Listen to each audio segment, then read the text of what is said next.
Je, uliwahi kujiuliza kwa nini watu wengi wanafanya kazi ngumu usiku na mchana lakini kwenye akaunti zao za benki zinasoma sifuri, ila wapo wanaopata fedha kiurahisi? Siri iko hapa.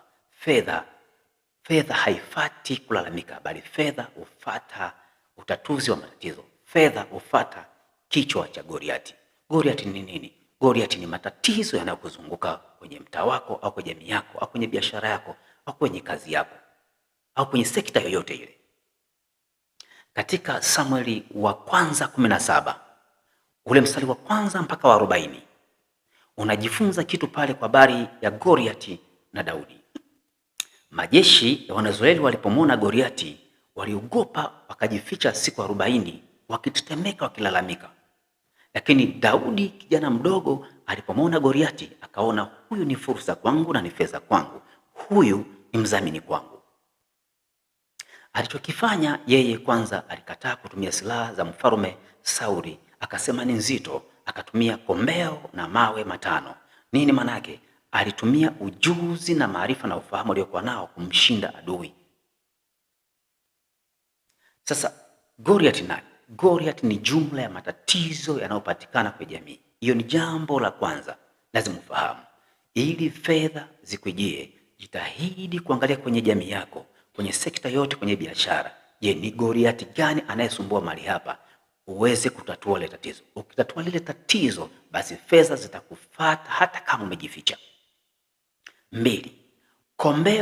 Kombeo na mawe matano nini? Kombeo na mawe matano ni ujuzi aliyokuwa nao Daudi. Manake wewe una nini?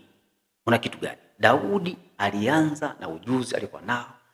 Wewe una kitu gani cha kuanza nacho ili utatue tatizo au matatizo kwenye jamii? Sasa basi, nini cha kufanya? Hautapata fedha kama hujaanza kutafuta matatizo kwenye jamii. Daudi alipomwona Goliati aliona ni fursa kwake. Je, wewe matatizo kwenye jamii yapo? Na kama yapo, yatatue, fedha zitakufuata. Acha kulalamika na kunung'unika, kwa sababu fedha hazitamfuata mtu anayelalamika, wala benki haifahamu machozi ulio nayo, inafahamu juhudi za kazi unazofanya wewe. Fedha haisikii kulalamika, bali fedha inaona mtu ambaye anafanya kazi kwa bidii, kuthubutu na kupata utayari wa kufanya jambo lile.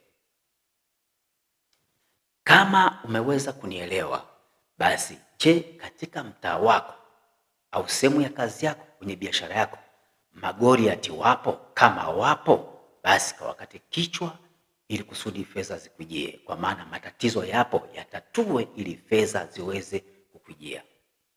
Kama umeelewa somo hili, naomba ulike, ucomment na ushare kwa watu wengine ambao ni majasiri wa kuthubutu kutafuta fedha. Jambo ambalo nikwambie, ukitatua matatizo ambayo kila mmoja anaweza kutatua, basi ujue utapata fedha kidogo.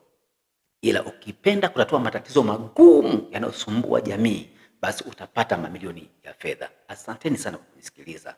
Tutaendelea katika mwendelezo mwingine wa somo hili.